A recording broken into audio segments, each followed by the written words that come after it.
Le dije a mi hijo: «Miguel, solo quiero darte un abrazo». Él respondió, sin siquiera mirarme bien: «Ahora no, mamá. Por favor, no me avergüences». En ese instante entendí que me había vuelto un extra en la boda de mi propio hijo. El salón brillaba bajo luces doradas. El perfume de las flores blancas olía a algo demasiado caro para mí, y mi nombre no tenía lugar en ninguna parte. Patricia se deslizaba por el salón del brazo de Miguel, radiante, y cuando alguien preguntaba por la familia de él, señalaba a los González como quien muestra un trofeo. Yo, en la segunda fila, tragaba en seco. «Miguel, ven aquí. El señor Arturo González quiere conocerte», decía ella, pasando junto a mí como un viento frío. Mi lugar en la cena, al fondo. La mesa principal celebraba a la familia unida. Cuando el micrófono llegó a las manos de mi hijo, esperé una mirada, una palabra. Pero lo que llegó fue lo contrario, especialmente a don Arturo González, un verdadero padre. El aplauso dolió más que cualquier silencio. Apreté la servilleta empapada y entendí: si me apagaron en público, yo encendería mi propia luz, y en esa luz, el amor sin respeto ya no tendría espacio para vivir. Estaba ahí parada en el salón, decorado con flores caras que nunca había visto antes, usando el vestido azul marino que compré con tanto cariño, y nadie me presentaba como la mamá del novio. Patricia, mi nuera, saludaba a todos los invitados al lado de Miguel, y cuando alguien preguntaba sobre la familia de él, ella simplemente decía: «La familia importante está toda aquí», refiriéndose a sus padres, Arturo y Rosa González, dueños de una constructora en la ciudad. Yo me quedaba ahí parada, sonriendo forzadamente, fingiendo que no escuchaba las conversaciones susurradas. «¿Quién es esa señora de azul? Debe ser alguna tía lejana». Durante toda la ceremonia, Miguel evitó mi mirada. Desde que llegué al salón de eventos Las Flores de Guadalajara, me di cuenta de que algo extraño estaba pasando. El lugar era elegante, con mesas redondas cubiertas de manteles blancos y centros de mesa con rosas rojas importadas. Todo brillaba, todo era perfecto, todo era costoso. Pero había un detalle que me partió el corazón desde el primer momento. En la mesa principal, donde normalmente se sentarían los padres de ambos novios, solo había 2 sillas adicionales junto a Miguel y Patricia. 2 sillas que claramente estaban reservadas para Arturo y Rosa González. Para mí no había lugar. Cuando me acerqué a preguntarle a Miguel dónde debía sentarme, él me miró con una expresión incómoda y señaló hacia una mesa al fondo del salón. «Mamá, ahí estarás muy cómoda», me dijo sin mirarme a los ojos.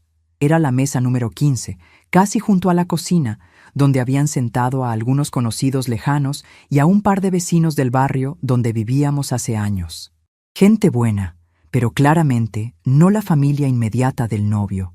Me senté en silencio, sintiendo como si me hubieran dado una bofetada invisible. El sacerdote comenzó la ceremonia con palabras hermosas sobre el amor, la familia y la unión. Habló de la importancia de los padres en la formación de los novios, de cómo el amor de una madre forma el carácter de un hombre, de cómo los valores familiares se transmiten de generación en generación. Cada palabra que decía me causaba más dolor, porque yo sabía que Miguel estaba escuchando todo eso sin pensar en mí, sin recordar las noches que pasé despierta cuando estaba enfermo, sin valorar todos los sacrificios que hice para que llegara hasta ese momento. Cuando llegó el momento del intercambio de votos, Miguel tomó las manos de Patricia y comenzó a hablar. Sus palabras fueron bonitas, románticas, llenas de promesas de amor eterno. Pero hubo una parte que me quebró por completo. Dijo: «Patricia, gracias por enseñarme lo que es una familia de verdad. Antes de conocerte, yo no sabía lo que significaba tener el apoyo incondicional de una familia que cree en uno». Esas palabras resonaron en el salón como una declaración de que todo lo que yo había hecho por él durante 35 años no había sido apoyo real, no había sido familia de verdad. Desde mi mesa al fondo, veía cómo Arturo y Rosa González sonreían orgullosos, como si realmente fueran los únicos padres que Miguel había tenido en la vida. Rosa llevaba un vestido de seda color champán que probablemente costaba más que todo mi guardarropa junto, y Arturo lucía un traje que seguramente había sido hecho a la medida. Ellos representaban todo lo que yo no era. dinero, estatus social, educación universitaria, conexiones importantes. Y Miguel había decidido que eso era más valioso que el amor incondicional que yo le había dado durante toda su vida. Después de la ceremonia religiosa, todos se dirigieron al área de la recepción. Fue entonces cuando la humillación se volvió más evidente. Patricia organizó la sesión de fotos familiares y yo esperé pacientemente mi turno para aparecer junto a Miguel. Pero ese turno nunca llegó. Primero fueron fotos solo de los novios, luego con los González, después con los amigos cercanos, luego con los compañeros de trabajo, incluso con los padrinos de Lazo, pero ni una sola foto conmigo. Cuando finalmente me acerqué a sugerir que deberíamos tomar al menos una foto juntos, Patricia me sonrió con esa sonrisa falsa que ya conocía bien y me dijo: «Ay, Carmen, se nos está haciendo tarde con el cronograma. Mejor después, ¿sí?» Durante el cóctel, traté de integrarme a las conversaciones. Me acerqué a un grupo donde estaba Miguel platicando con algunos invitados sobre su trabajo. Cuando llegué, él no me presentó. Simplemente siguió hablando como si yo no estuviera ahí. Uno de los invitados, un señor mayor muy educado, me dirigió la palabra preguntándome cuál era mi relación con los novios. Antes de que yo pudiera responder, Miguel interrumpió. «Es una vecina de la familia, muy querida por nosotros. Una vecina de la familia». Esas fueron las palabras que mi propio hijo usó para describir a la mujer que lo trajo al mundo, que lo cuidó cuando estaba enfermo, que trabajó 3 empleos para pagarle la universidad. La hora de la cena llegó y yo me dirigí a mi mesa asignada. Mis compañeros de mesa eran personas encantadoras. Doña Esperanza, mi vecina de toda la vida que había venido por cortesía. Don Ramón, el señor que había sido cartero en nuestro barrio durante décadas. Y una pareja joven que resultó ser primos lejanos de Patricia que apenas conocían a los novios. Ellos notaron inmediatamente que algo estaba mal. Doña Esperanza me preguntó directamente: «Carmen, ¿por qué no estás en la mesa principal? Tú eres la mamá del novio». No supe qué responder sin quedar como una tonta o hacer una escena. Simplemente sonreí y dije que había preferido sentarme ahí para estar más cómoda. Pero don Ramón, que conocía a Miguel desde que era niño, no se quedó callado. «Ese muchacho debería estar orgulloso de ti, Carmen. Yo lo vi crecer. Vi cómo lo sacaste adelante después de que Francisco falleció. Cualquier hombre decente habría hecho de su madre la reina de su boda». Sus palabras, aunque bien intencionadas, me causaron aún más dolor porque confirmaban lo que yo ya sabía. Mi hijo se estaba comportando de una manera incorrecta y hasta extraños podían verlo. El momento más doloroso llegó cuando el DJ anunció que era hora de los agradecimientos especiales. Miguel tomó el micrófono con una sonrisa radiante y comenzó a hablar. «Buenas noches a todos. Patricia y yo queremos agradecer a todas las personas especiales que nos acompañan en este día tan importante». Mi corazón se aceleró pensando que finalmente me mencionaría, que reconocería públicamente todo lo que yo había hecho por él. Primero que nada, queremos agradecer a don Arturo y doña Rosa González, que nos han apoyado desde el primer día de nuestra relación. Ellos nos han enseñado lo que significa tener una familia unida. Y hoy, oficialmente, me convierto en su hijo. Las palabras siguieron fluyendo. Agradeció a los padrinos, a los amigos que habían viajado desde otras ciudades, a los compañeros de trabajo que habían colaborado con la organización, incluso al personal del salón, por hacer de esta noche algo mágico. Pero cuando llegó el momento de agradecer a la familia que lo había criado, a la mujer que había sacrificado todo por él, Miguel simplemente dijo: «Y por último, gracias a todas las personas que de una u otra forma han sido parte de nuestro crecimiento personal. Su cariño nos ha traído hasta aquí». Era una frase tan genérica, tan vacía, que podría haber estado hablando de cualquier persona. Ni siquiera me miró durante esas palabras. Fue en ese momento, mientras todos aplaudían y Miguel abrazaba a Arturo González como si fuera su verdadero padre, que algo dentro de mí se quebró definitivamente. No era solo tristeza o decepción, era algo más profundo, más definitivo. Era la realización de que el hijo que yo había criado, el hombre en el que había invertido toda mi vida, me había borrado completamente de su historia. Para él, yo ya no existía como la mujer que lo había formado. Existía solo como un recuerdo incómodo del pasado que prefería mantener oculto. Después de los agradecimientos, comenzó el baile. La primera pieza fue para los novios, por supuesto. La segunda fue el tradicional vals de la novia con su padre. Arturo González tomó a Patricia de la mano y bailaron mientras todos los miraban con admiración. La tercera pieza debería haber sido el turno del novio con su madre. Era una tradición que yo había esperado durante años, desde que Miguel era pequeño, y me decía que cuando se casara, bailaríamos la canción más bonita del mundo. Pero esa pieza nunca llegó. En su lugar, Miguel invitó a Rosa González a bailar, presentándola como mi segunda mamá, la mujer que me enseñó a ser el hombre que soy hoy. Desde mi mesa, veía cómo Rosa González sonreía satisfecha mientras bailaba con mi hijo. Ella llevaba puesta una sonrisa de triunfo, como si hubiera ganado una competencia que yo ni siquiera sabía que estaba peleando. Miguel la hacía girar suavemente, le susurraba cosas al oído que la hacían reír, la trataba con la ternura y el respeto que yo había soñado recibir en ese momento. Era doloroso, pero más que dolor, era claridad, una claridad brutal sobre lo que realmente significaba para la nueva vida de Miguel. Patricia se acercó a mi mesa durante una pausa entre canciones. Vino caminando con esa sonrisa calculada que había perfeccionado durante los 2 años que llevaba saliendo con Miguel. Se agachó para hablarme al oído, como si fuera a decirme algo confidencial. Carmen, espero que entiendas que hoy es un día muy especial para nosotros. Miguel y yo hemos trabajado muy duro para causar la impresión correcta con las personas importantes de nuestro círculo social. Sería mejor si no llamaras mucha atención. Ya sabes cómo son estas cosas en nuestro ambiente. Sus palabras fueron dichas con tanta suavidad, con tanta aparente consideración, que cualquier persona que las hubiera escuchado habría pensado que me estaba dando un consejo amigable. Pero yo entendí perfectamente el mensaje real. Yo era una vergüenza para ellos, una mancha en la imagen perfecta que querían proyectar. Mi presencia, mi origen humilde, mi vestido modesto, mi manera de hablar sin pretensiones, todo eso representaba algo que ellos querían mantener oculto. La miré directamente a los ojos y le sonreí de vuelta. Por primera vez en meses, no me sentí intimidada por ella.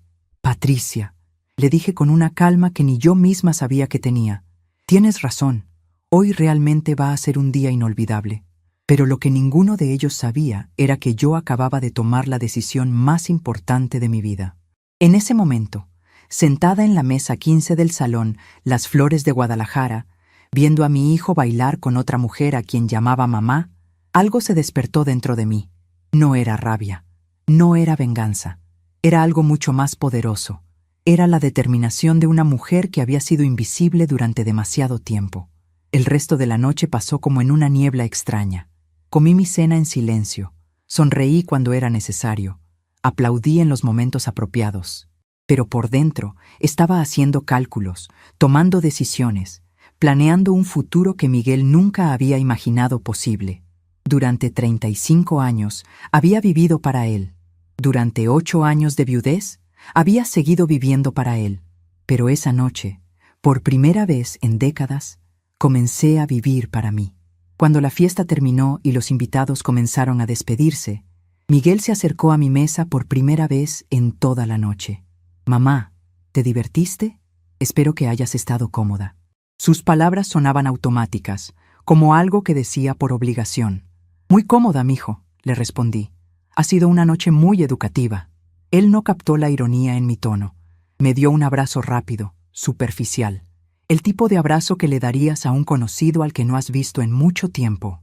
«Te hablamos pronto, ¿sí? Patricia y yo vamos a estar muy ocupados con la luna de miel y todo eso, pero ya nos pondremos en contacto. Ya nos pondremos en contacto». Como si fuera una vendedora telefónica o una gestora de algún servicio. «No te voy a extrañar. No, gracias por todo lo que hiciste para que este día fuera posible. No, eres la mujer más importante de mi vida. Solo ya nos pondremos en contacto». Sonreí y le dije que esperaba que fuera muy feliz en su luna de miel. Lo que no le dije era que esas serían las últimas palabras amables que escucharía de mí en mucho tiempo. Esperanza me llevó a casa en su carro viejo, pero confiable. Durante el trayecto, Ninguna de las dos habló. Ella sabía que yo necesitaba silencio para procesar lo que había pasado. Cuando llegamos a mi casa pequeña en la colonia San Rafael, la misma casa donde había criado a Miguel desde que Francisco falleció, me quedé sentada en el asiento del pasajero por unos minutos más. ¿Estás bien, Carmen?, me preguntó Esperanza con genuina preocupación. Estoy mejor que bien, le respondí. Por primera vez en años, veo las cosas con total claridad.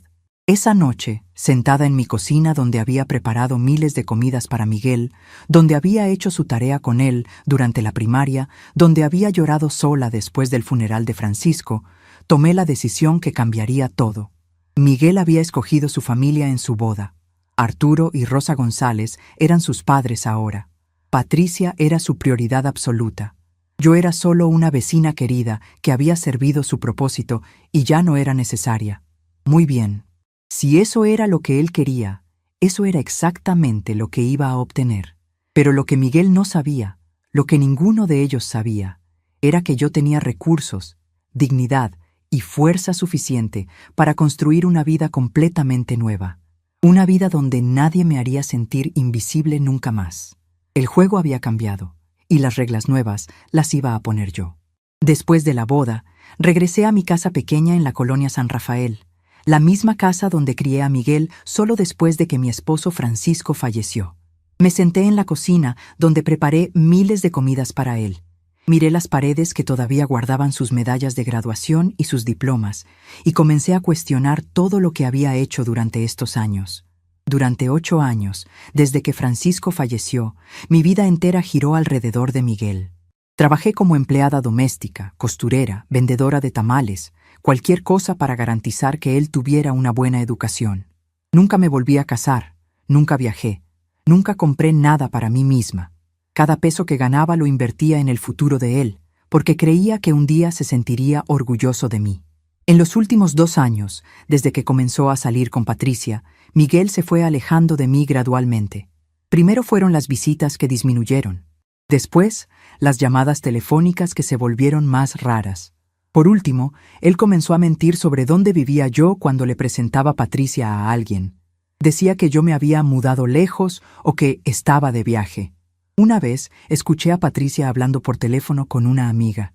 La mamá de Miguel es medio, ya sabes, muy humilde para nuestro círculo social. Yo estaba en la cocina preparando la cena para ellos cuando escuché eso, y fingí que no había escuchado. Pero las palabras se quedaron grabadas en mi mente como una marca dolorosa. Mi vecina Esperanza siempre trató de alertarme sobre el comportamiento de Miguel. Ella decía: «Carmen, criaste a un hijo ingrato, él se avergüenza de ti y eso no es normal».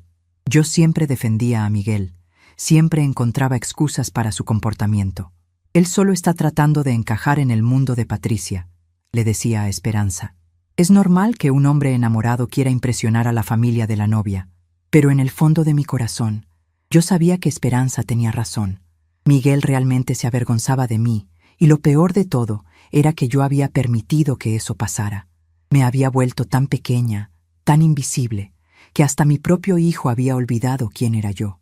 Y en ese momento, sentada sola en mi cocina, finalmente entendí que algo dentro de mí había cambiado para siempre. Los días siguientes a la boda fueron los más difíciles de mi vida. Cada mañana me despertaba esperando una llamada de Miguel, esperando que me dijera que había sido un malentendido, que Patricia lo había presionado, que él realmente me amaba y me valoraba. Pero esa llamada nunca llegó. En cambio, lo que llegaron fueron los recuerdos. Recuerdos de todas las veces que sacrifiqué mi felicidad por la de él, todas las oportunidades que dejé pasar, todos los sueños que abandoné para convertirme en la madre perfecta que él necesitaba. Recordé cuando Miguel tenía 12 años y se enfermó de neumonía. Pasé 3 noches sin dormir en el hospital, durmiendo en una silla incómoda junto a su cama. Los médicos me decían que fuera a casa a descansar, pero yo no podía dejarlo solo. Cuando finalmente se recuperó, él me dijo: «Mami, eres la mejor mamá del mundo. Cuando sea grande, te voy a cuidar igual que tú me cuidas a mí». Esas palabras me habían sostenido durante años, me habían dado fuerzas en los momentos más difíciles. Pero ahora, recordándolas en mi cocina vacía, solo me causaban más dolor. También recordé cuando Miguel se graduó de la secundaria. Yo había trabajado turnos dobles durante meses para poder comprarle el traje que él quería para la ceremonia. Era un traje caro, de una tienda elegante del centro de la ciudad, pero él había puesto sus ojos en ese, y yo no podía decepcionarlo. El día de la graduación, él subió al escenario para recibir su diploma y me buscó entre la multitud. Cuando me encontró, me sonrió y me mandó un beso. Esa noche, cuando llegamos a casa, me abrazó y me dijo: «Mamá, sin ti nada de esto habría sido posible. Algún día te voy a reponer todo lo que has hecho por mí». Pero ese día nunca llegó. En su lugar llegó Patricia, y con ella la vergüenza de tener una madre humilde. Los recuerdos más dolorosos eran los más recientes. Recordé la primera vez que Patricia vino a cenar a mi casa. Yo había limpiado durante horas, había cocinado los platillos favoritos de Miguel, había puesto la mesa con la vajilla que solo usaba en ocasiones especiales. Patricia llegó vestida elegantemente, con zapatos caros y un bolso de marca. Desde el momento en que entró, pude ver en sus ojos que estaba evaluando todo: los muebles viejos, las paredes que necesitaban pintura, la alfombra desgastada de la sala. Durante la cena, ella fue educada pero distante. Respondía a mis preguntas con monosílabos y evitaba hacer contacto visual conmigo. Después de esa primera cena, las visitas de Miguel a mi casa se volvieron cada vez más raras. Cuando yo le preguntaba por qué no venía tanto, él siempre tenía una excusa. Estaba muy ocupado en el trabajo, tenía planes con Patricia, tenía que hacer mandados. Pero yo sabía la verdad. Patricia no se sentía cómoda en mi casa, y Miguel había elegido su comodidad sobre mi compañía. Gradualmente, nuestros encuentros se trasladaron a restaurantes o cafeterías del centro, lugares neutrales donde Patricia no tendría que enfrentarse con mi realidad económica. Una de las conversaciones más hirientes que tuve con Miguel fue hace 6 meses, cuando él me sugirió que sería bueno que yo mejorara mi apariencia para la boda. Me dijo que Patricia había encontrado una peluquería donde podrían modernizar mi look y que ellos pagarían el servicio como regalo. En ese momento, pensé que era un gesto generoso, una muestra de que querían incluirme en su día especial. Pero ahora entendía que no era generosidad, era vergüenza. Ellos querían cambiarme porque yo, tal como era, no era presentable para sus estándares. Recordé también todas las veces que Patricia había hecho comentarios sutiles sobre mi forma de vestir, mi manera de hablar, mi falta de educación formal. Nunca fueron insultos directos, siempre estaban disfrazados como sugerencias amigables. «Carmen, ¿has pensado en tomar clases de inglés? Hoy en día es muy importante». «Carmen, vi un vestido precioso en Liverpool que te quedaría perfecto». «Carmen, deberías probar esta crema para las manos, hace maravillas con la piel reseca». Cada comentario era una pequeña humillación, una forma sutil de recordarme que yo no era suficientemente buena para el mundo al que Miguel ahora pertenecía. Pero lo que más me dolía era recordar cómo Miguel había comenzado a cambiar su historia personal para impresionar a la familia de Patricia. En las cenas con los González, él hablaba de su infancia privilegiada, de los viajes familiares que nunca habíamos hecho, de las oportunidades educativas que yo supuestamente le había proporcionado. Mentía sobre nuestra situación económica, sobre mi trabajo, sobre nuestro estilo de vida. Creaba una versión ficticia de nuestra historia, donde yo era una viuda acomodada que había elegido vivir modestamente, no una mujer trabajadora que había luchado cada día para darle lo mejor que podía. Una noche, 3 semanas antes de la boda, escuché una conversación telefónica entre Miguel y Arturo González que me partió el corazón. Miguel le decía: «Don Arturo, usted ha sido como un padre para mí. Honestamente, nunca tuve una figura paterna fuerte en mi vida después de que murió mi papá. Mi mamá hizo lo que pudo, pero usted me ha enseñado cosas sobre ser hombre que yo nunca aprendí en casa». Esas palabras fueron como una bofetada.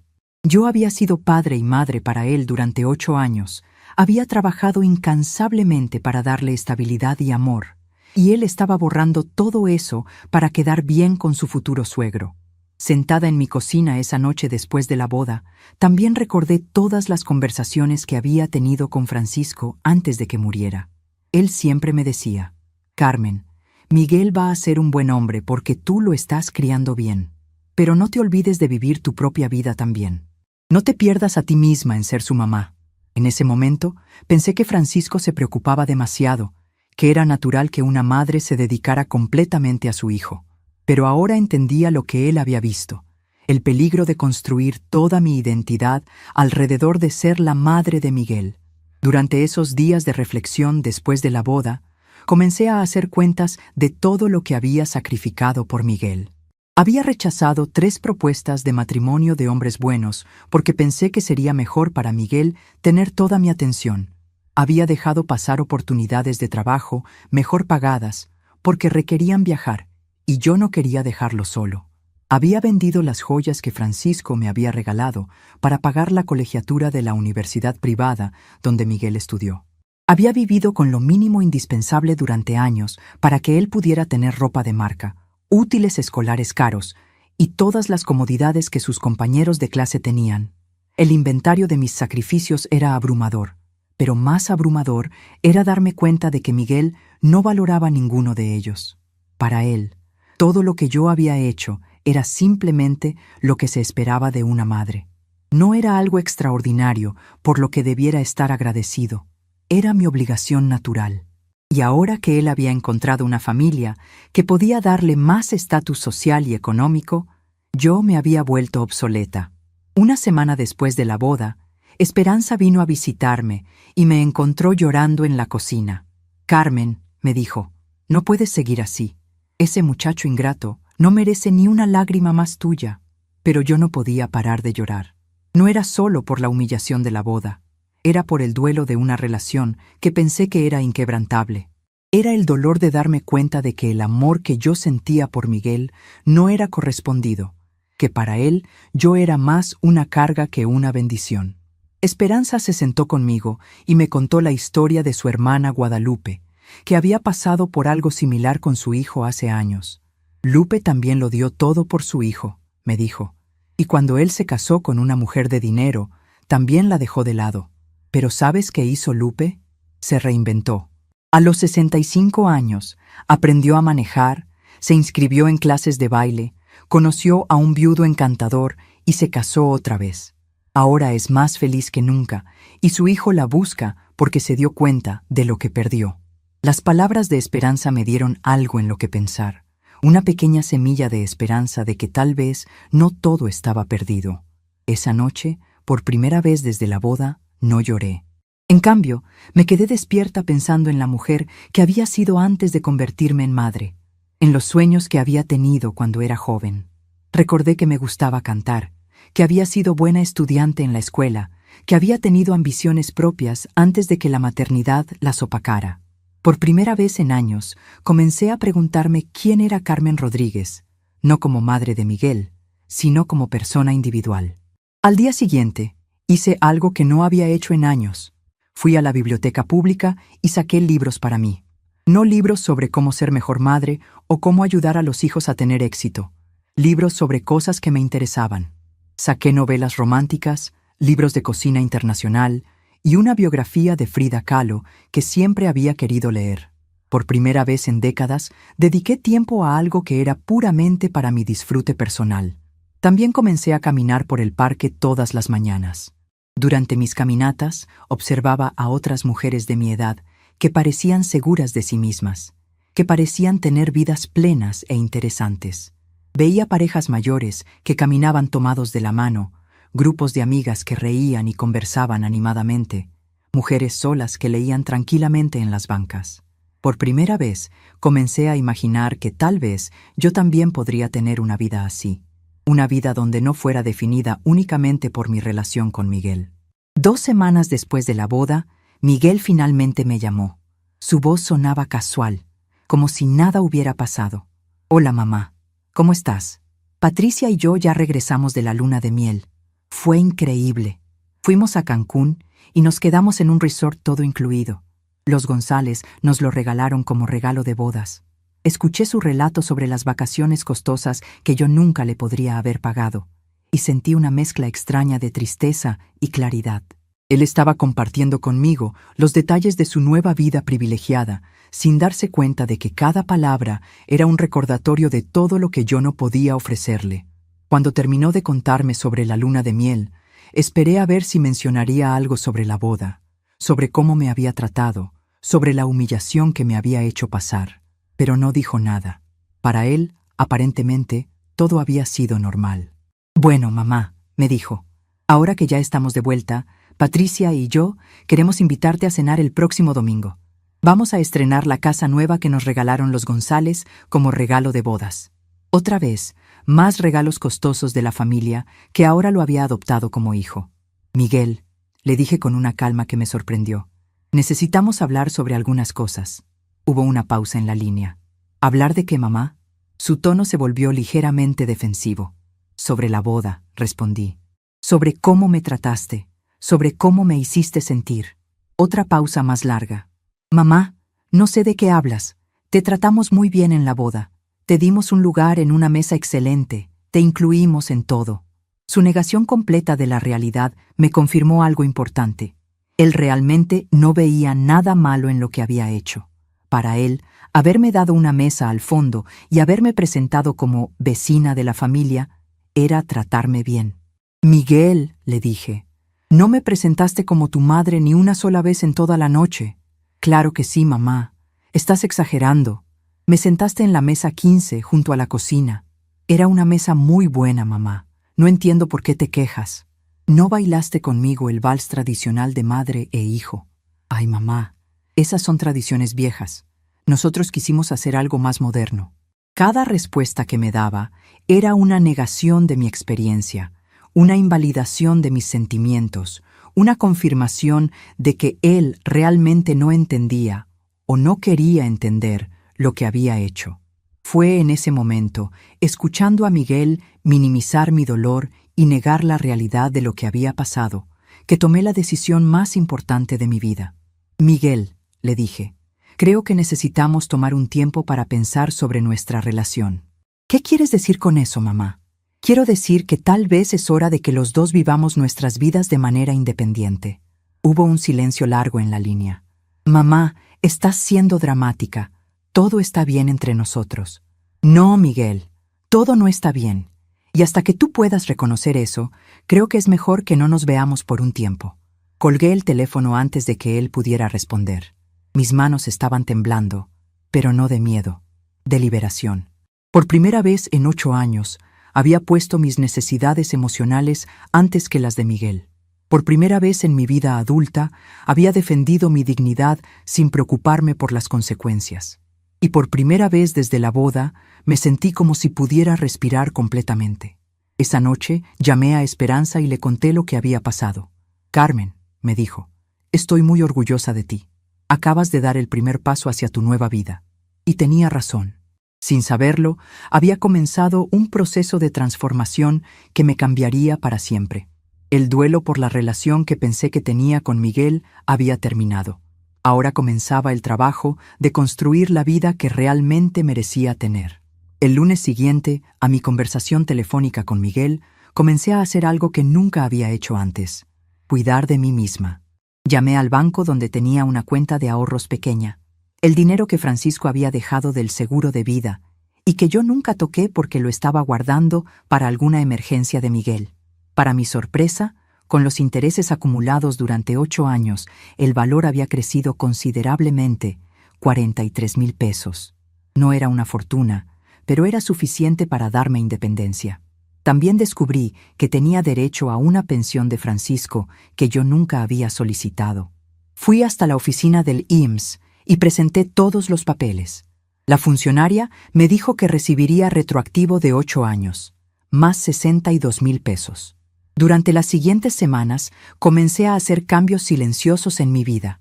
Primero, dejé de llamar a Miguel. Si él quería hablar conmigo, que me llamara. Segundo, comencé a buscar un departamento pequeño en el centro de la ciudad, lejos de todo lo que me recordara la vida que había construido en función de él. Tercero, y más importante, comencé a hacer planes para una vida que fuera realmente mía. Esperanza me acompañó a ver varios departamentos y encontramos uno perfecto: 2 recámaras, sala pequeña, cocina integral, vista hacia una plaza llena de árboles. El departamento quedaba en el centro de la ciudad, cerca de todo lo que necesitaba. Cerré el contrato el mismo día. La transformación no fue solo externa. Por primera vez en décadas, comencé a pensar en mí como Carmen, no como la mamá de Miguel. Compré ropa nueva, me hice un corte de cabello diferente, comencé a frecuentar un grupo de la tercera edad en la plaza cerca de mi nuevo departamento. Las personas de ahí no sabían nada sobre mi historia con Miguel. Para ellos, yo era simplemente Carmen, una mujer viuda que estaba empezando una nueva vida. Y por primera vez en años, me sentí verdaderamente libre. Pero lo más importante que hice durante esas semanas fue algo que Miguel nunca se imaginó. Fui a visitar a un abogado que Esperanza me recomendó, el licenciado Héctor Morales, un hombre serio de unos 50 años que se especializaba en derecho familiar. Le conté toda mi historia, desde los sacrificios que había hecho por Miguel hasta la humillación en su boda. El licenciado Morales me escuchó con atención y me hizo varias preguntas importantes sobre las propiedades que Francisco y yo habíamos comprado durante nuestro matrimonio. «Señora Carmen», me dijo el licenciado, «hay algo que usted debe saber. ¿La casa donde vive actualmente está a nombre de quién?» Le expliqué que cuando Francisco murió, la casa quedó a mi nombre, pero que siempre había pensado que algún día se la dejaría a Miguel como herencia. «Esa es su decisión», me dijo, «pero quiero que entienda que mientras usted viva, esa casa es suya y usted puede hacer con ella lo que quiera, incluso venderla si así lo decide». La idea de vender la casa nunca se me había ocurrido, pero ahora comenzaba a tener sentido. El licenciado Morales también me habló sobre mis derechos como viuda y como madre. «Señora Carmen, usted no tiene ninguna obligación legal de dejar su patrimonio a su hijo, especialmente si él la ha tratado mal. Puede hacer un testamento donde disponga de sus bienes como mejor le parezca». Me explicó que podía establecer fundaciones, donar a instituciones de caridad o incluso dejar todo a personas que realmente me valoraran. «Su hijo parece haber encontrado una familia que puede apoyarlo económicamente», me dijo. «Usted tiene derecho a asegurar su propio futuro y bienestar». Durante esa consulta legal, algo cambió fundamentalmente en mi forma de ver las cosas. Durante años había pensado que mi propósito en la vida era servir a Miguel, asegurar su felicidad y éxito, prepararle el camino para que él pudiera prosperar. Pero el licenciado Morales me hizo ver que yo también tenía derechos, que también merecía felicidad y respeto. «Señora Carmen», me dijo, «usted ha cumplido con su deber como madre. Crió a su hijo, le dio educación, lo formó como hombre. Ahora él es adulto y ha tomado sus decisiones. Usted ya no le debe nada más». Esas palabras fueron como una revelación. Yo ya no le debía nada más a Miguel. Había pagado todas mis deudas como madre. Había cumplido todas mis obligaciones. Ahora era libre de vivir para mí misma, de tomar decisiones basadas en mi propio bienestar, de construir una vida que me hiciera feliz a mí. Era un concepto tan simple, pero tan revolucionario para una mujer que había pasado 35 años poniéndose en segundo lugar. Salí de la oficina del licenciado Morales con una sensación de poder que no había experimentado jamás. Por primera vez en mi vida adulta, me sentía en control de mi destino. Tenía recursos económicos, tenía asesoría legal y, más importante, tenía claridad mental sobre lo que quería hacer. Ya no era la viuda indefensa que dependía de la buena voluntad de su hijo. Era una mujer con opciones, con derechos, con la capacidad de tomar decisiones importantes sobre su propia vida. La primera decisión importante que tomé fue sobre la casa de la colonia San Rafael. Después de mucha reflexión, decidí ponerla en venta. No porque necesitara el dinero urgentemente, sino porque esa casa representaba una etapa de mi vida que ya había terminado. Era la casa donde había criado a Miguel, donde había llorado por Francisco, donde había vivido pensando que mi valor como persona dependía de qué tan buena madre fuera. Pero ahora era también la casa donde Miguel me había humillado, donde había negado mi experiencia, donde me había hecho sentir pequeña e insignificante. Contraté a un agente inmobiliario que Esperanza conocía, una mujer joven y eficiente llamada Sofía Hernández. Cuando Sofía vino a evaluar la propiedad, se sorprendió del excelente estado en que estaba la casa. «Señora Carmen, esta propiedad está muy bien mantenida. Con el crecimiento de la zona, podemos obtener un precio muy bueno por ella. Efectivamente, la colonia San Rafael se había revalorizado mucho en los últimos años, y mi casa modesta ahora valía mucho más de lo que Francisco y yo habíamos pagado por ella. Sofía me explicó que podríamos obtener aproximadamente 250,000 pesos por la casa. Era más dinero del que yo había visto junto en toda mi vida. Con esa cantidad, más mis ahorros y la pensión retroactiva de Francisco, tendría suficiente dinero para vivir cómodamente por el resto de mi vida sin depender de nadie. Podría viajar, tomar clases, comprarme cosas bonitas, incluso ayudar a otras personas si así lo decidía. Por primera vez en décadas, el futuro se veía lleno de posibilidades en lugar de limitaciones. Pero no le dije nada de esto a Miguel. De hecho, no le dije nada a Miguel sobre ninguno de mis planes. Él había elegido excluirme de su nueva vida. Había decidido que yo no era suficientemente importante para incluirme en sus decisiones. Había optado por negar la realidad de cómo me había tratado. Muy bien. Si él podía tomar decisiones unilaterales sobre nuestra relación, yo también podía tomarlas sobre la mía. 3 semanas después de nuestra última conversación telefónica, Miguel finalmente me volvió a llamar. Su tono era diferente esta vez, más preocupado, menos casual. «Mamá, ¿estás bien? He estado pensando en ti. Patricia dice que tal vez reaccioné mal la última vez que hablamos». Noté inmediatamente que no había llegado a esa conclusión por sí mismo. Patricia se lo había dicho. «Estoy muy bien, Miguel», le respondí con una calma que lo sorprendió. «Nunca he estado mejor». «Eso es bueno, mamá. ¿Quieres que vayamos a visitarte este fin de semana? Podríamos llevar comida china». La oferta de llevar comida china era típica de la nueva dinámica que él había establecido. Ya no me pedía que cocinara para ellos. Ahora traían comida cara del exterior, como si fuera un favor que me estaban haciendo. «Miguel», le dije, «voy a estar ocupada este fin de semana. Tengo planes». Hubo una pausa. Probablemente era la primera vez en años que yo le decía que tenía planes que no incluían estar disponible para él. «¿Qué tipo de planes, mamá?» «Planes personales», respondí sin dar más detalles. «Bueno, ¿y el siguiente fin de semana?» «También voy a estar ocupada». La frustración en su voz era evidente. «Mamá, ¿qué está pasando? Te estás comportando muy raro». Era interesante cómo él percibía mi nueva independencia como un comportamiento raro. Para Miguel, lo normal era que yo estuviera siempre disponible, siempre esperando su llamada, siempre dispuesta a adaptar mi horario a sus conveniencias. «No me estoy comportando raro, Miguel. Me estoy comportando como una persona que tiene su propia vida. Pero mamá, tú siempre has estado ahí cuando te necesito». «Exactamente», le dije. «Siempre he estado ahí cuando tú me necesitas. Pero ahora necesito estar aquí para mí misma». Colgué el teléfono antes de que la conversación se volviera una discusión.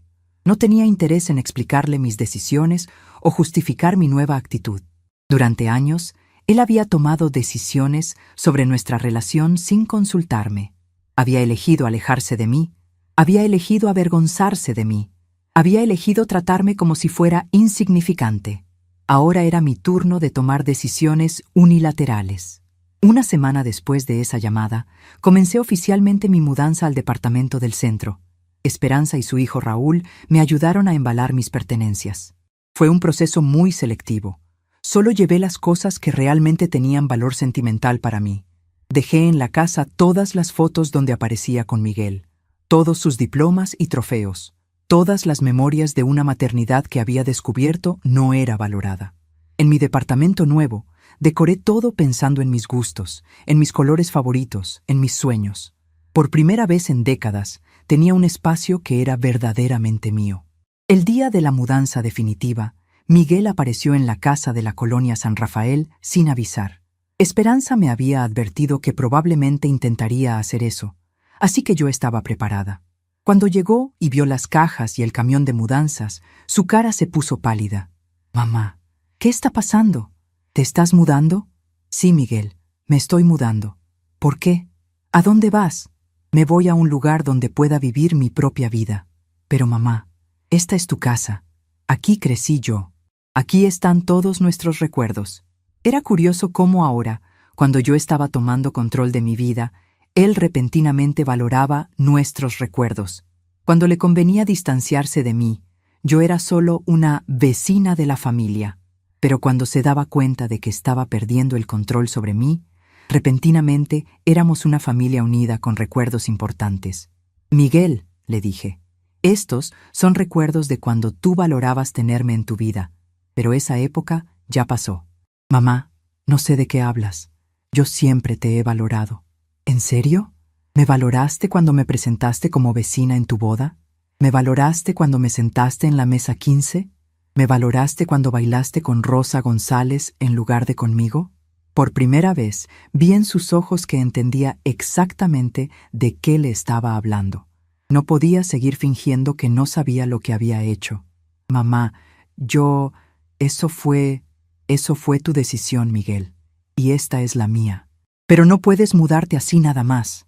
¿Qué van a decir los vecinos? ¿Qué va a pensar Patricia? Ahí estaba la verdad. Su preocupación no era por mí, sino por cómo se vería él. Patricia y tú pueden decir que me fui de viaje, le sugerí. Ya tienen experiencia inventando historias sobre mí. Miguel trató de bloquear la salida del camión de mudanzas. Mamá, por favor, no hagas esto. Podemos hablar, podemos arreglar las cosas. Miguel, llevamos años sin hablar realmente. Tú hablas, yo escucho. Tú decides, yo acepto. Pero esa dinámica se acabó. ¿Entonces qué? ¿Ya no voy a poder verte? ¿Ya no vamos a ser familia? Tú decidiste qué tipo de familia querías en tu boda. Los González son tu familia ahora. Yo soy solo una vecina querida, ¿recuerdas? Vi lágrimas en sus ojos, pero por primera vez en mi vida no sentí la necesidad automática de consolarlo. Sus lágrimas no eran por haberme lastimado, eran por estar perdiendo el control sobre mí. Mamá, siento mucho si te lastimé en la boda. No me di cuenta de que te había hecho sentir mal. Miguel, el problema no es que no te diste cuenta. El problema es que no te importó darte cuenta. Durante 2 años, Patricia y tú me trataron como si fuera un estorbo, como si fuera algo de lo que había que avergonzarse. Y cuando yo traté de hablar contigo al respecto, me dijiste que estaba exagerando. Está bien, dijo desesperadamente. Reconozco que cometí errores, pero podemos empezar de nuevo. Puedes mudarte cerca de nosotros, podemos verte más seguido, puedes ser parte de nuestra nueva vida. Era fascinante cómo ahora que él veía que estaba perdiendo su influencia sobre mí, repentinamente estaba dispuesto a hacer concesiones. Miguel, le dije, durante años yo esperé que me incluyeras en tu vida. Ahora tú puedes esperar a ver si yo decido incluirte en la mía. Subí al camión de mudanzas junto con Raúl y nos fuimos dejando a Miguel parado en la entrada de la casa vacía. A través del espejo lateral, lo vi quedarse ahí por varios minutos, como si no pudiera procesar lo que acababa de pasar. Probablemente era la primera vez en su vida que una mujer le decía que no, que ponía sus propias necesidades antes que las de él. Patricia lo había malcriado, los González lo habían adulado, y yo lo había sobreprotegido. Pero esa época había terminado. Mi primer día en el departamento nuevo fue como renacer. Me desperté en mi propia cama, en mi propia recámara, decorada con mis colores favoritos. Preparé mi café en mi cocina pequeña pero perfecta, y me senté en mi sala a planear mi día sin tener que pensar en las necesidades o expectativas de nadie más. Por primera vez en 35 años, mi tiempo era completamente mío. Podía hacer lo que quisiera, cuando quisiera, como quisiera. Era una sensación embriagadora. Esa tarde, Miguel me llamó al teléfono del departamento. Esperanza le había dado el número. Mamá, necesitamos hablar. Ya hablamos, Miguel. No, necesitamos hablar en serio. Esto se está saliendo de control. ¿Qué se está saliendo de control? Tú te mudaste sin decirme nada. Vendiste la casa sin consultarme. Estás actuando como si yo no fuera tu hijo. Tú actuaste como si yo no fuera tu madre. En tu boda, en tu luna de miel, en tu nueva vida. Así que ahora yo voy a actuar como si tú no fueras mi hijo. Mamá, eso no es justo. ¿Sabes qué no es justo, Miguel? Que una madre trabaje 3 empleos para que su hijo pueda estudiar en universidad privada y que ese hijo después se avergüence de ella. Que una madre sacrifique toda su vida por su hijo y que ese hijo después la presente como vecina en su boda. Que una madre trate de explicarle a su hijo cómo se siente y que ese hijo le diga que está exagerando. Eso no es justo. Hubo un largo silencio en la línea. ¿Qué quieres que haga, mamá? Quiero que vivas tu vida con Patricia y los González y me dejes vivir la mía en paz. Esa noche, por primera vez desde la boda, dormí profundamente y sin pesadillas. No soñé con Miguel, no me preocupé por su felicidad, no me pregunté si habría comido bien o si estaría contento en su matrimonio. Dormí el sueño tranquilo de una mujer que finalmente había recuperado su propia vida. Y cuando desperté a la mañana siguiente, me sentí más descansada y más en paz de lo que me había sentido en años. La transformación estaba completa. Carmen Rodríguez ya no era solo la madre de Miguel. Era una mujer independiente, con recursos propios, con decisiones propias, con una vida propia. Y esa vida apenas estaba comenzando. Miguel quedó completamente perdido cuando se dio cuenta de que ya no tenía control sobre mí. Durante las siguientes semanas después de mi mudanza, me llamaba casi todos los días con una desesperación que nunca había visto en él. «Mamá, esto no puede seguir así. Patricia está muy preocupada por ti.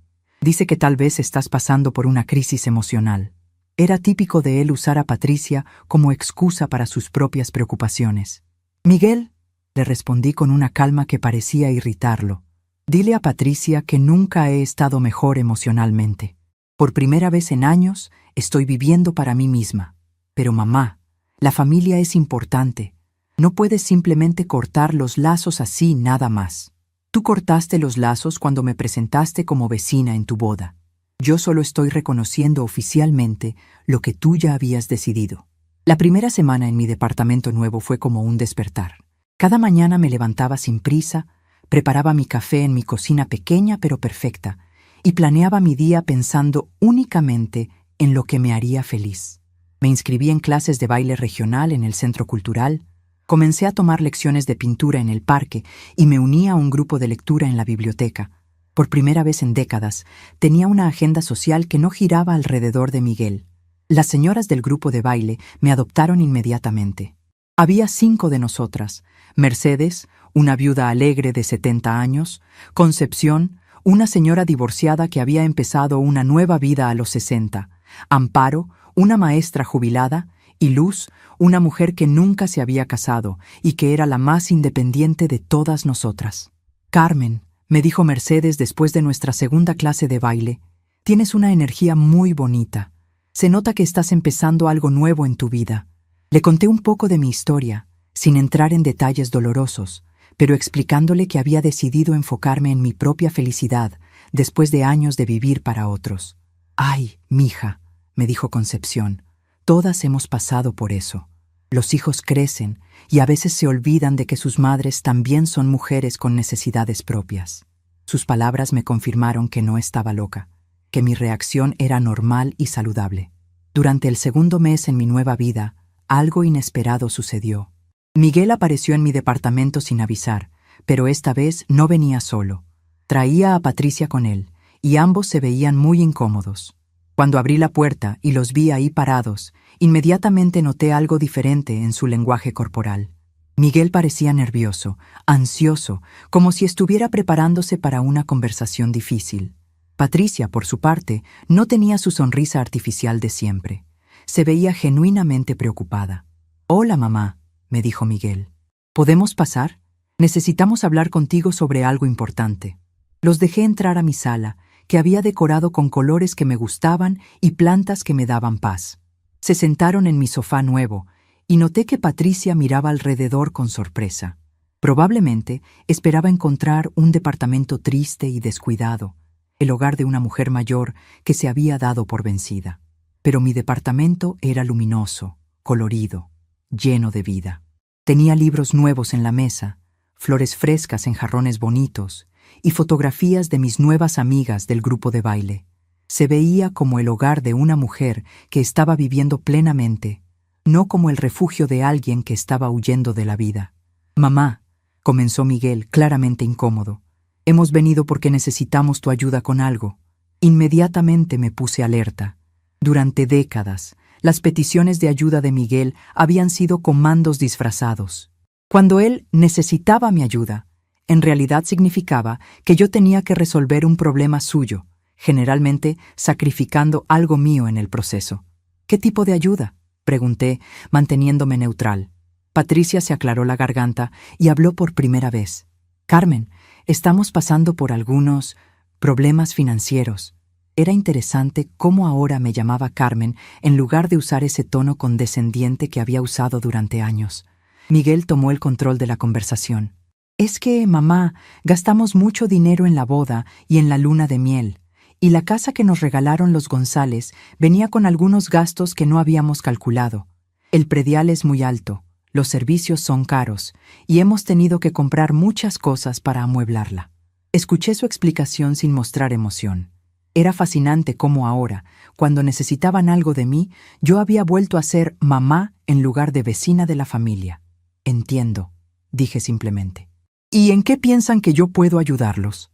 Patricia y Miguel intercambiaron una mirada. Claramente habían ensayado esta conversación. Bueno, continuó Miguel, sabemos que vendiste la casa y que ahora tienes algún dinero extra. Pensamos que tal vez podrías prestarnos algo para salir de este aprieto. No es mucho, solo unos 30,000 pesos para pagar las tarjetas de crédito y ponernos al corriente con los gastos de la casa. 30,000 pesos. Una cantidad que para ellos era no mucho, pero que representaba varios meses de mis gastos normales. Una cantidad que yo había tardado años en ahorrar cuando trabajaba como empleada doméstica. Miguel, le dije con calma, ¿te acuerdas de la última conversación que tuvimos antes de tu boda? Se veía confundido. No exactamente, mamá. Yo te pregunté si necesitabas ayuda con algo para la boda. Te ofrecí mis ahorros para que pudieras hacer la fiesta que querías. ¿Recuerdas qué me dijiste? Su cara comenzó a ponerse roja. Claramente, sí se acordaba. Me dijiste que los González se habían hecho cargo de todo, que no necesitabas nada de mí. Me dijiste que era mejor que yo no me preocupara por esas cosas porque ustedes tenían todo bajo control. Patricia intervino rápidamente. Carmen, eso fue diferente. En ese momento sí teníamos todo bajo control, pero han surgido gastos inesperados. Patricia, le dije, mirándola directamente a los ojos, ¿tú me considerabas parte de la familia cuando me sentaste en la mesa 15 en la boda? Ella se puso visiblemente incómoda. Carmen, ese fue un error. No nos dimos cuenta de cómo te habías sentido. ¿Se dieron cuenta después? Bueno, sí, cuando Miguel me explicó. ¿Miguel te explicó? ¿O yo traté de explicárselo a Miguel y él me dijo que estaba exagerando? Miguel finalmente habló. Mamá, está bien, cometimos errores. Pero eso no significa que tengamos que destruir nuestra relación familiar por eso.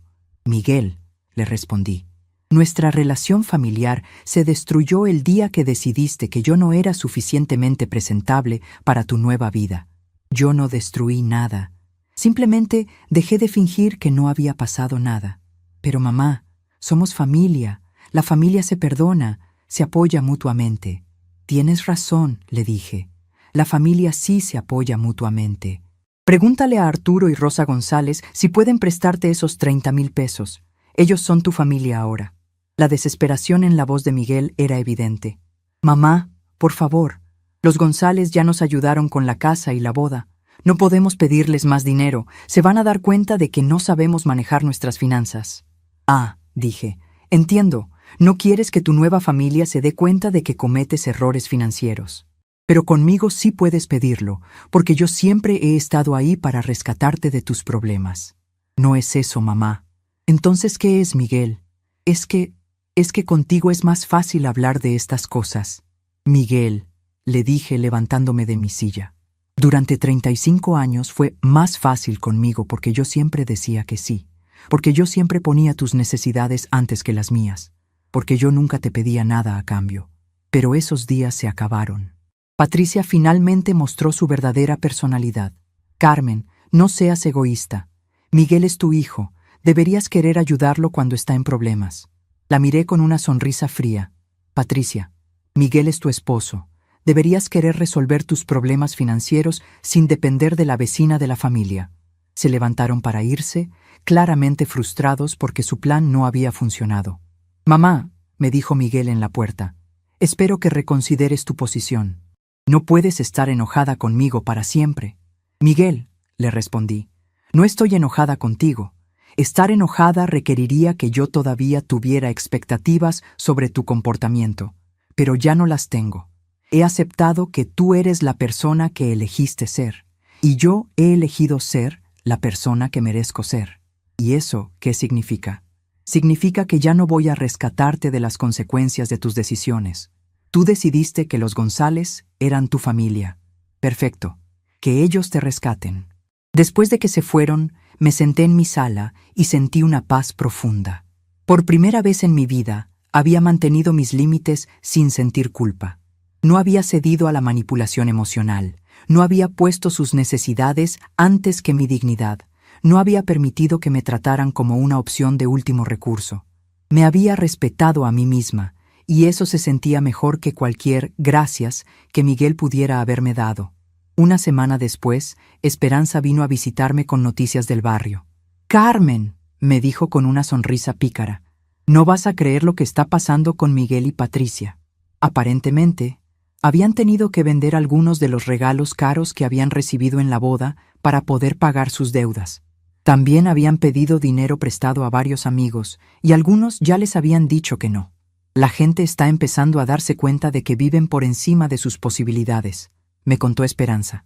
Y Patricia está muy estresada porque no quiere que sus papás se enteren de sus problemas financieros. ¿Y Miguel?, pregunté, aunque ya no sentía la preocupación automática que había sentido durante años. Miguel se ve acabado, me dijo Esperanza. Se ve mayor, preocupado. Don Ramón me dijo que lo vio en el banco el otro día tratando de conseguir un préstamo personal. Era irónico. Miguel había trabajado tan duro para construir una imagen de éxito y prosperidad, y ahora esa misma imagen le impedía pedir ayuda a las personas que realmente podían dársela. Los González no podían saber que su hijo adoptivo era irresponsable financieramente, así que Miguel estaba atrapado en su propia mentira. 2 meses después de su visita desesperada, Miguel me llamó otra vez. Esta vez su voz sonaba diferente, más humilde, menos demandante. «Mamá, ¿cómo estás?» «Muy bien, Miguel. ¿Y tú?» Bueno, las cosas han estado difíciles». «Lo siento», le dije, y lo decía en serio. No me alegraba que estuviera sufriendo. Simplemente ya no era mi responsabilidad solucionarlo. «Mamá, he estado pensando mucho en todo lo que pasó. En la boda, en cómo te traté, en todo. ¿Y qué has pensado?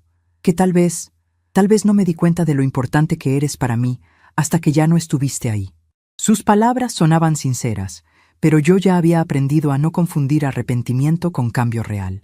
«Miguel», le dije, «me da mucho gusto que hayas llegado a esa conclusión. Es un paso importante en tu crecimiento personal. ¿Significa eso que podemos intentar arreglar las cosas entre nosotros?»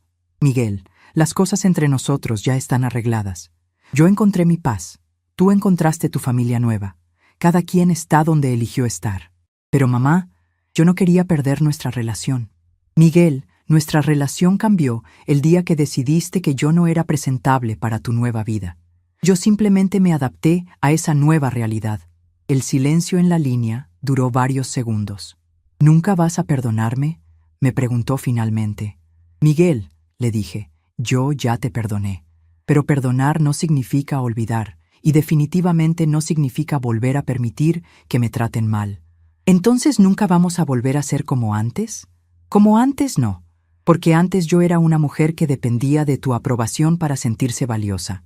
Ahora soy una mujer que sabe su propio valor sin necesidad de que nadie más se lo confirme. ¿Y eso significa que ya no soy tu hijo? Miguel, siempre vas a ser mi hijo, pero yo ya no voy a ser únicamente tu madre. Ahora soy Carmen, una mujer completa que tiene una vida propia». Esa conversación marcó el final de una era y el comienzo de otra. Miguel finalmente entendió que había perdido para siempre el tipo de relación que habíamos tenido antes, donde yo existía principalmente para servirle. Pero también se dio cuenta de que había ganado algo nuevo: la oportunidad de conocer a una mujer fuerte e independiente que casualmente era su madre. Si él elegía valorar esa nueva relación, podríamos construir algo mejor. Si no lo hacía, yo seguiría siendo feliz en mi nueva vida. Durante los meses siguientes, Miguel me llamaba ocasionalmente para contarme cómo estaba, para preguntarme sobre mi nueva vida, para intentar reconstruir algún tipo de conexión conmigo. Pero ya no esperaba que yo resolviera sus problemas. Ya no asumía que yo estaría disponible cuando él me necesitara. Ya no me trataba como si fuera una extensión de su voluntad. Había aprendido, finalmente, que yo era una persona separada de él, con mis propios deseos, necesidades y límites.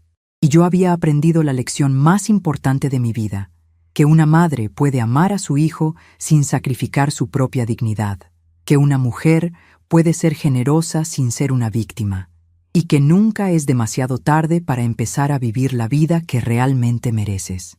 Miguel había elegido su camino en su boda. Yo había elegido el mío en mi mudanza.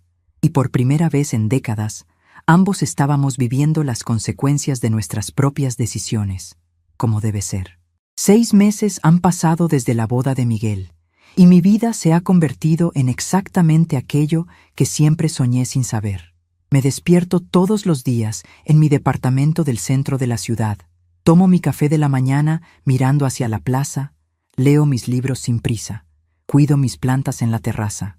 Tengo una rutina simple y silenciosa que me trae una paz que nunca imaginé que fuera posible. En el grupo de la tercera edad, conocí personas maravillosas que se convirtieron en mi familia elegida. Nadie ahí sabe la historia con Miguel.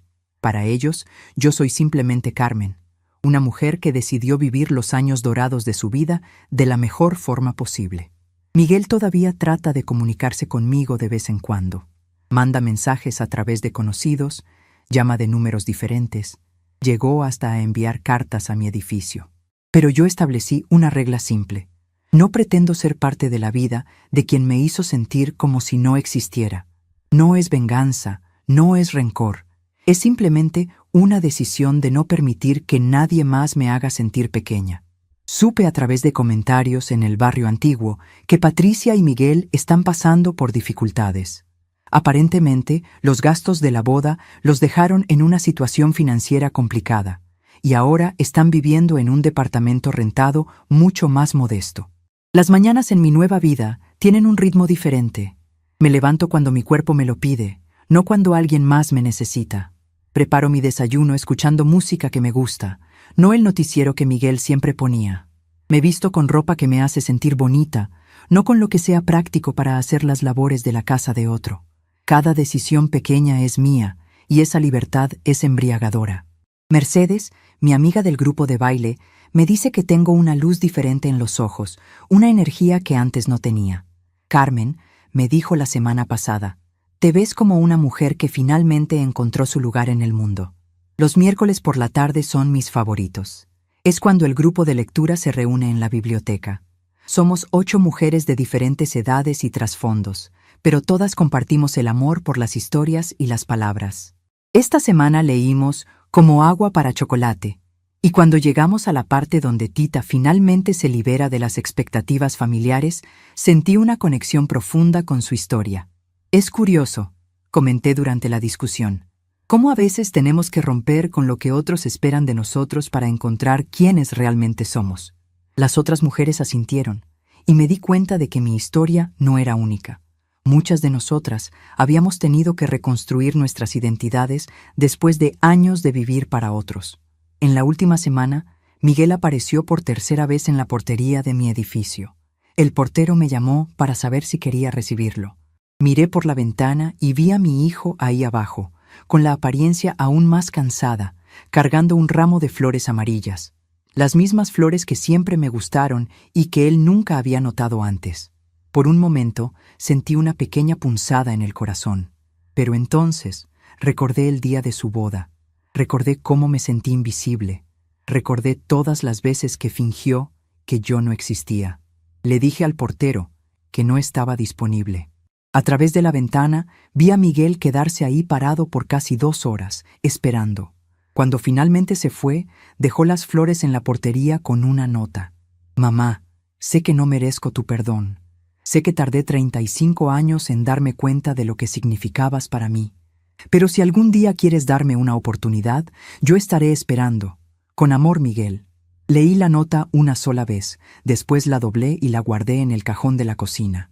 No por nostalgia, no porque estuviera pensando en perdonarlo, sino porque era la primera vez en años que mi hijo me había reconocido como su madre.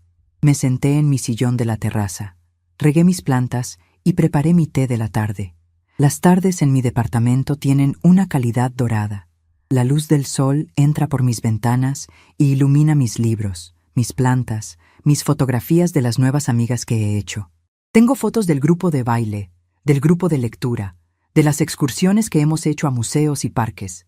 Mi vida ahora está llena de rostros de personas que me valoran, que disfrutan mi compañía, que me ven como una persona completa en lugar de solo como la madre de alguien. Esta nueva familia que he construido no comparte mi sangre, pero comparte mis valores, mis intereses, mi respeto mutuo. Ayer, mientras organizaba mis papeles, encontré una fotografía vieja de Miguel cuando tenía 5 años. Estaba sonriendo, con los brazos extendidos hacia la cámara, con esa expresión de alegría pura que tienen los niños. Lo miré por un momento largo, recordando al niño dulce que había sido, antes de que el mundo le enseñara a valorar las cosas equivocadas. Sentí tristeza, pero no por mí, la sentí por él. Porque él había perdido algo valioso cuando eligió la apariencia sobre la sustancia, el estatus sobre el amor auténtico. Yo había encontrado mi paz. Él todavía estaba buscando la suya. Esta mañana, mientras regaba mis geranios en la terraza, vi a una mujer joven en el edificio de enfrente discutiendo con lo que parecía ser su madre mayor. La madre se veía pequeña, diminuida, mientras la hija le gritaba algo que no pude escuchar. Me recordó a mí misma hace meses, aceptando un tratamiento que no merecía, porque pensaba que era mi deber como madre aguantar cualquier cosa. Quise gritarle a esa mujer mayor: «Usted también tiene derechos, también merece respeto», pero me quedé callada, cuidando mis plantas, enviándole energía positiva desde la distancia. En las noches, cuando el ruido de la ciudad se calma y mi departamento se llena de esa quietud pacífica, me siento en mi sala y reflexiono sobre el camino que he recorrido. No me arrepiento de nada, ni de los años que dediqué a Miguel, ni de la decisión de alejarme cuando me perdí el respeto. Todo era necesario para llegar a este momento de claridad. Fui una buena madre, cumplí con mi deber, crié a un hombre que ahora debe encontrar su propio camino. Mi parte de esa historia está completa. Los fines de semana son especiales porque son completamente míos. A veces salgo con mis amigas del grupo de baile a almorzar en restaurantes que nunca me había atrevido a probar. A veces me quedo en casa leyendo toda la tarde. A veces voy al cine sola y disfruto películas que me gustan sin tener que considerar el gusto de nadie más. La libertad de elegir es algo que ahora valoro más que cualquier otra cosa. Cada decisión, desde la más pequeña hasta la más grande, la tomo pensando en mi propio bienestar, y eso me parece el mayor lujo del mundo. Miguel puede seguir esperando una reconciliación que devuelva las cosas al estado anterior, pero esa Carmen ya no existe.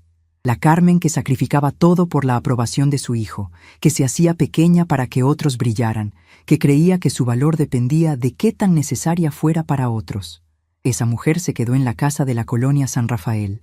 La Carmen que vive en este departamento del centro es una mujer completa, que conoce su propio valor, que ha aprendido que el amor propio no es egoísmo, sino supervivencia.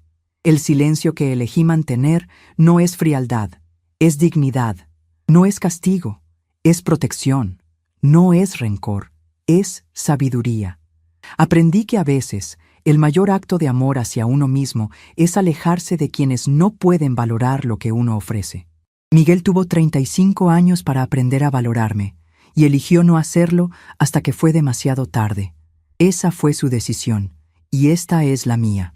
Mientras escribo estas reflexiones en mi diario nuevo, con la plaza iluminada por las luces nocturnas visible desde mi ventana, siento una gratitud profunda por esta segunda oportunidad que me di a mí misma. No todas las mujeres de mi edad tienen el valor de empezar de nuevo, pero yo lo tuve, y eso me llena de orgullo. A veces, el mayor recomienzo es el silencio que una elige mantener. Tenemos curiosidad por saber hasta dónde ha llegado esta historia, desde dónde nos están viendo.